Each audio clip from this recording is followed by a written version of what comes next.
welcome back. Listening to The Fix. I'm your host, Ryan Rothstein, hanging out with you here on a Monday, live in the Prop Swap Studios, AM 1490 Sports Betting Radio. Busy Monday to come back to from the weekend, which is always a good thing.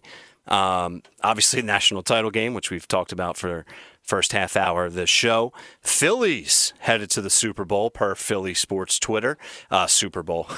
Well, maybe they are. World Series is what I meant to say. I have NFL on my mind as I have our NFL Eagles insider John McMullen on the phone now. So Phillies are in action, looking to win their fourth straight game to start the season. The Flyers are in action if anyone cares about them. But we know everyone cares about the Eagles and NFL. So let's get to that now, just like we do every night at 7:30 on The Fix. Follow John at JF McMullen. And the debut show, Johnny Mac of Birds 365 this morning at 8 a.m. How did it go, man? Well, we're not Phillies good, but I thought it was a good first step. I think we're on pace to go 162-0, maybe 365-0, but we'll see. Yeah, the realistic expectations. So I'm glad that's outlined for you. All right. So big news that took place earlier this afternoon, and not surprising, but big nonetheless. The New York Jets trade quarterback Sam Darnold to the Carolina Panthers for 3 draft picks. John, fill us in on that. Yeah, both were pretty evident. The Jets, and it's kind of comical if you think about the way this offseason is going with people claiming, we're not necessarily going to trade Sam Darnold. Hey, go back to Carson Wentz. We're not necessarily going to trade Carson Wentz, blah, blah, blah. But you knew it was going to happen. You knew it was going to happen for the Jets, just a matter of when, not if. And they're going to take Zach Wilson at number 2 overall, and they trade him to the Carolina Panthers. Second-round pick, fourth-round pick in 2022, only a sixth-round pick this year. So not a ton considering, this is a former top 5 pick, number 3 overall. So that has to be a little bit disappointing, but he was coming off a really bad season, coming off really a really bad start to his career, which we'll get to that in a little bit, and why Carolina thinks he can turn it around. But from the Panthers' perspective, they've been all in. They wanted to get Matthew Stafford. They struck out there. They wanted to make a big move for Deshaun Watson, and the legal stuff kind of mucked that up.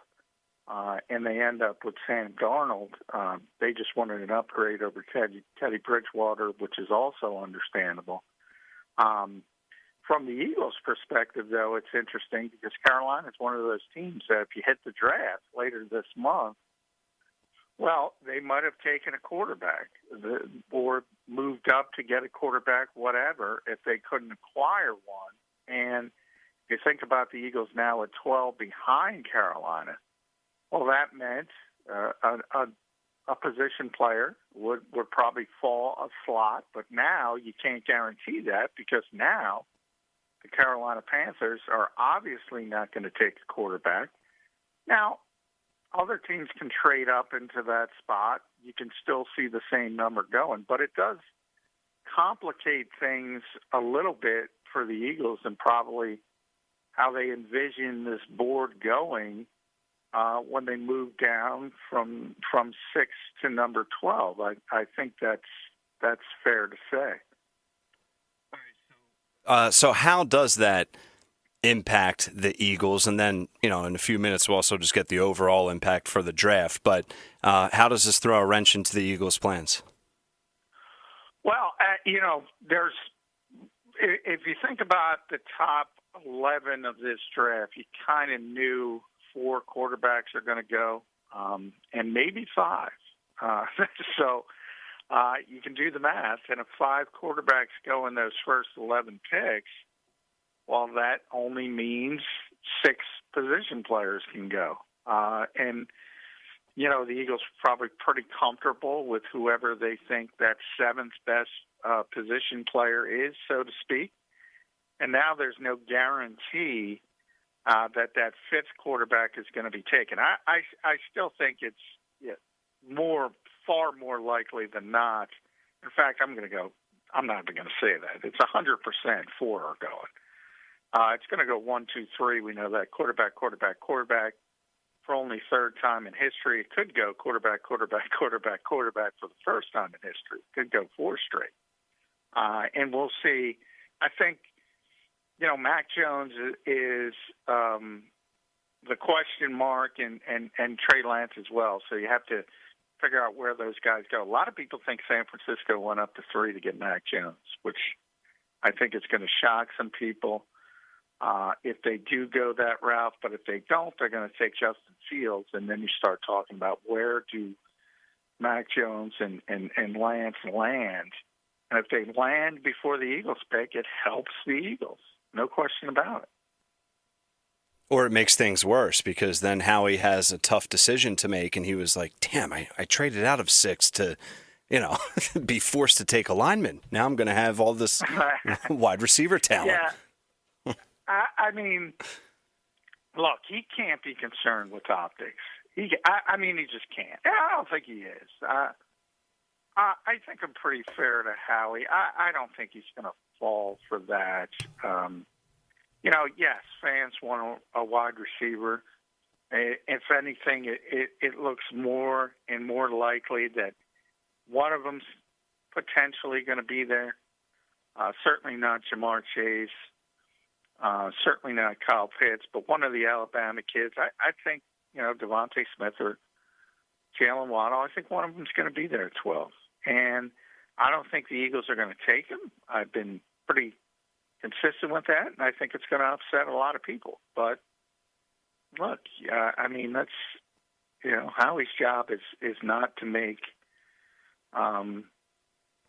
people only look at skill position people happy. There's other parts of the game, and we've talked about what this organization believes, and I think they've been correct in that, and I think they continue to be correct in that. And if, Rashawn Slater's there, Elijah Vera Tucker, somebody like that, again, you fast forward 10 years, it's always a crapshoot, no guarantees, but you're probably going to be happier with that offensive lineman long term. All right, John, and I want to get your thoughts a little bit more on the impact, but first, I do want your thoughts more on the trade. And my question that comes to mind among some others is why, if you're the Carolina Panthers, are they viewing Sam Darnold? I mean, you're giving up 3 draft picks. Do they view this as, okay, we're going to bring Sam in here because we believe in him and we'll see if he's able to sort of turn it around? Or is this just like a 1 year? They still have Bridgewater, so they're going to compete for the job, I would imagine. Like, does this trade make sense? How do you grade it all? Well, I do think it makes sense from the aspect of they were trying to upgrade the quarterback position. They wanted to move on, and they will. Now they're in that role. They're going to play that card and say, and they already have started, say we're going to do what's right for Teddy Bridgewater. They're going to talk up a competition, but they're trying to move them. They're trying to trade them. Denver had some interest before. Maybe they'll bite. If not, they'll probably release him. Sam Darnold's going to be the quarterback. So, from their perspective, I think they look at it as a former, as I mentioned, top 5 pick. And, look, they're going to put the eggs in the Adam Gase's horrific basket. And they might be right. I mean, he's really bad. And you have some history already with Ryan Tannehill. You look at Ryan Tannehill under Adam Gase, it wasn't good. And you look at Ryan Tannehill post Adam Gase, it's really good. So I think that's what they're looking at and saying, this is a really talented kid, and maybe he hasn't been destroyed from a confidence perspective. You can start to rebuild him and hopefully turn the corner. I do think, and I mentioned this on Twitter, you have people saying, Joe Brady is obviously in Carolina as the offensive coordinator. people might remember he got one of the first interviews to be the Eagles head coach. Very young guy, became sort of a star in the profession at LSU, and I saw a number of people saying, "Oh, Brady's going to fix, Sam Darnold's going to be a star now." People need to stop with that stuff about offensive coaches being able to flip the switch on players. I mean, these same people, a lot of these same people were telling you how great Adam Gase was. Right. After, Peyton Manning and after 600 points and 50 touchdowns. He was a heck of a lot more hyped than Joe Brady. So I would just say, and that's, by the way, that's not a criticism. I find it very hard to believe that Brady's the worst coach than Adam Gase, because Adam Gase is among the worst I've ever seen. I'm just saying, be careful with that kind of stuff. Just because you have a lot of talent and you put up numbers, it doesn't mean you're a good coach, and it doesn't mean you can fix a flawed player. And I see too much of that, and I think it's unfair to both the player and the coach, to be honest. Talking with John McMullen. Follow him on Twitter at JFMcMullen. We do this every night at 7:30, Monday to Friday. All right, so quarterback, Jacksonville Jets, 49ers. We can say that with relative confidence there. You have the Falcons at 4, the Bengals at 5, the Dolphins now at 6, the Lions at 7, Carolina at 8. Putting you on the spot a little bit, but just like quickly, how do you see those 4 picks going, the best of your ability? Well, the first start, you're right. We can go 100% with Trevor Lawrence and Zach Wilson at 1-2. Then you start to question which quarterback at 3. Is it going to be Mac Jones? Is it going to be Justin Fields? But a quarterback is going. If it is Mac Jones, then I think you have a chance to have Justin Fields, 1, 2, 3, 4, and have quarterbacks. I do not think Atlanta would take Mac Jones, so a lot depends on sort of the domino effect of that. And then you have to start talking about the position players and when do they start to come off the board or who comes up. And now you have a Denver, for instance. Look, the pickings are slim outside the draft now. You're starting to talk about the Gardner Minshew's of the world, the Nick Foleses of the world. So you're not really going to improve yourself through the trade market. Sam Darnold was kind of the last domino to fall there as far as a guy with at least some upside that you could kind of talk yourself into him being a star quarterback. So now you have to, if you're New England, if you're Denver, you have to start talking about moving up in the draft. And that's where teams like Cincinnati and even Detroit, which obviously has Jared Goff, they might start talking about getting out to take advantage of the situation. And even Atlanta, for that matter, if they don't want to take a quarterback, they might want to get out to take advantage of that situation. So I think you're going to see a lot more upheaval. And it's interesting because everybody is understandably trying to take advantage of, as I said, these quarterback desperate teams. So there could be chaos on draft day, especially for the first round, the first 10 to 15 picks.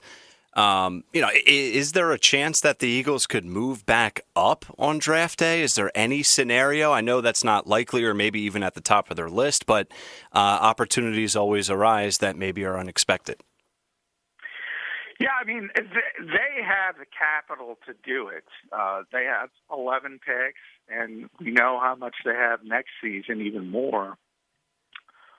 So they have the ability to do whatever they want. So if there is a player where they say, okay, we're going to get this player, But, I mean, I think it's evident. If they wanted, fans are not going to like this again. If they wanted Jamar Chase, if they wanted Kyle Pitts, they would have hung at 6 and to see what happened. So I don't think it's those players. Who knows what they think of Sewell? That's the type of player that historically, if they do evaluate him and say, okay, this guy's going to be a star left tackle in this league for 10 years, and he starts to fall, maybe. But I don't think he's going to get that far. I don't think it's going to get to a situation where they say, okay, he's starting to slip to us, let's go up and get it. It's sort of a mini Andre Dillard. That's what happened with Andre Dillard a couple years ago. The Eagles really didn't even scout Andre Dillard that much because they didn't think he'd be anywhere near them. And all of a sudden, he started to fall during the draft day, and a lot of people say they made a mistake because they wanted to get a player they didn't do a lot of due diligence on because they were shocked he fell as far as he did. So there's two ways you can kind of look at that type of maneuvering. But I find it very hard to believe they'll move back up considering they moved down.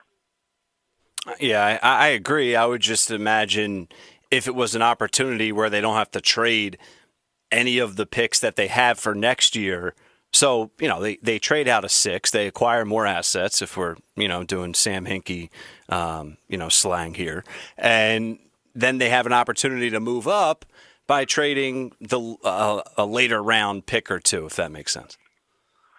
No, yeah. I mean, look, if you can move up a couple spots by giving up, the 4th round pick they got back, you don't want to give up, you don't want to mess with that 37 pick.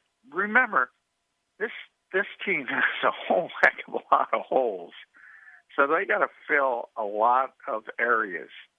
We've joked in the past, Ryan, throw a dart at the dartboard, you're going to hit a need.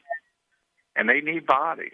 And I've said in a lot of ways that pick at 37 is just as important as, the first round pick, which is now 12 and was 6, because you need a starter at that position as well. So you don't want to mess with that and start to get too cute because you need multiple bodies in multiple positions. And remember, by moving down from 6 to 12, the indication is, okay, the Eagles have looked at this and they're going to be comfortable with a guy who's going to be there.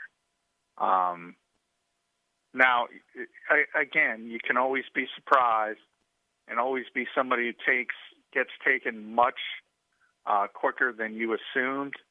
But my guess is that they have a guy, their eyes on a player that they have a pretty good indication is going to be there. And that's why I've looked at certain players that maybe haven't been as high profile, like Vera Tucker, like Kwity Paye, and even J.C. Horn, somebody like that. They're they probably have those 3 guys on their board, and they'd be comfortable taking any of the 3. Would be an example. How many teams ahead of the Eagles could realistically draft Waddle and Devontae Smith? I mean, you have the Panthers now, obviously could. The Dolphins, the Bengals are rumored to go with Jamar Chase. We'll see. But then you have, there's really only a few teams there where you say, okay, yeah, that makes sense. So how many teams realistically in your mind, John, could get those 2 wide receivers? Well, I think 3 right off the bat would be, as you mentioned, Cincinnati. And don't forget about the Detroit Lions. They have nothing at wide receiver. In Miami, once at 5, Jamar Chase. So you have that Cincinnati situation. So let's say Cincinnati does want to reunite Chase with Joe Burrow. Well, what does Miami do at that point? Do they just default to Pitts, a different type of receiver. We talked about his uniqueness, not really a tight end, more of a weapon, more of a flex receiver, or do they go with a real receiver? And do they go the Alabama route and say, okay, we didn't get Chase, so we're going to get Waddle or Smith? And then Detroit. I mean, Detroit has to take a receiver almost. So I would say of those three teams, even because Miami is going to take a receiver as well, but they might take Pitts if that's the best available. With the Lions, I mean, they almost have to take a wideout after losing Kenny Galladay and Marvin Jones. So, and remember, they have to give Jared Goff some weapons. So, I think that of those three teams, they're even more likely than even Miami, almost 100%. You never want to be in that position. You always want to have sort of insurance. One of the reasons I think the Eagles are still going to sign a corner somewhere in free agency is just to have that insurance so you don't feel pressured to do it at a certain spot. Talking with John McMullen and the impact on the Philadelphia Eagles from the news today. Sam Darnold traded to the Carolina Panthers from the New York Jets.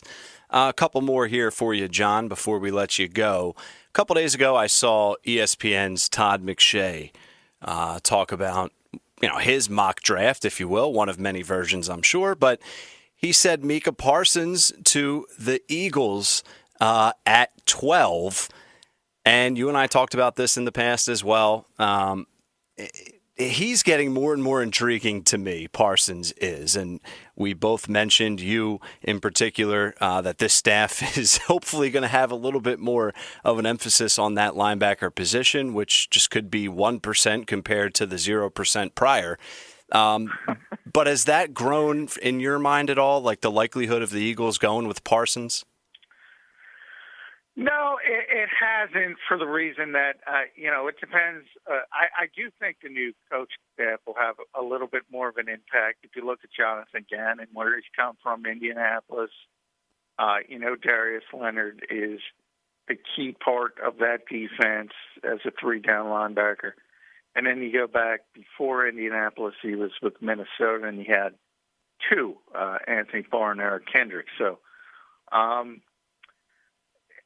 I do think they'll value the position more. I look at Parsons and I see an edge rusher. I don't see a linebacker.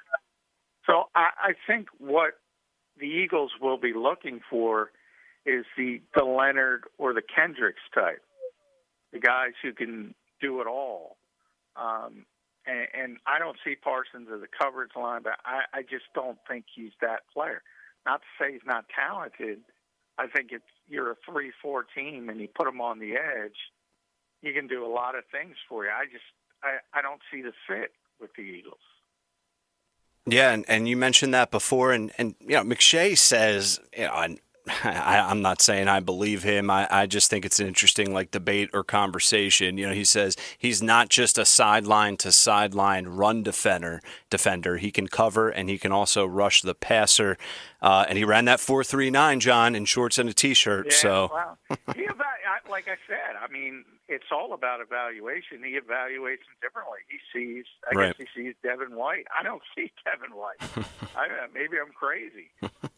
No. Look, if it's that type of player, and really that's what you're talking about with Leonard and Kendricks as well, that's the type of linebacker you want if you're running a Jonathan Gannon defense, which in theory is going to be part Matt Eberflus, part Mike Zimmer. So you can kind of get a feel. And I just don't see him as that type of player. I see him as an edge rusher. And by the way, maybe if the Eagles think that they need an edge rusher, they need to start turning over that position. That's why I put Kwity Paye in the conversation as well, who's more of a natural, obviously, defensive lineman. But if they evaluate him as an edge rusher and say, yeah, he could play on the end, he could play defensive end, maybe that's how they would pick him. But I don't, God bless Todd. I just don't see that. I don't see Devin White when I see Micah Parsons, other than, as you mentioned, he can run. I don't see the instincts. I just don't see that. Yeah, no, and it's it is a little bit of a risky type of pick, and Parsons is lighting it up right now, and the pro day that he had and everything else, and the potential. But if you're looking at it from Howie's standpoint, the Eagles front office standpoint, if you have any doubts with Parsons as a pass defender at that position, then it's a little bit too risky. You go with that quote-unquote safe choice that we've discussed, that you've outlined, John, which is in the trenches at offensive line. So less than a minute left to wrap it up. That's where you're still going, right? Your last mock draft was Vera Tucker, and you're still sticking with that? For now. Yeah. I mean, we got, as we say, all mock drafts are nobody prints anything, but not even worth, if you did print it, the paper it's printed.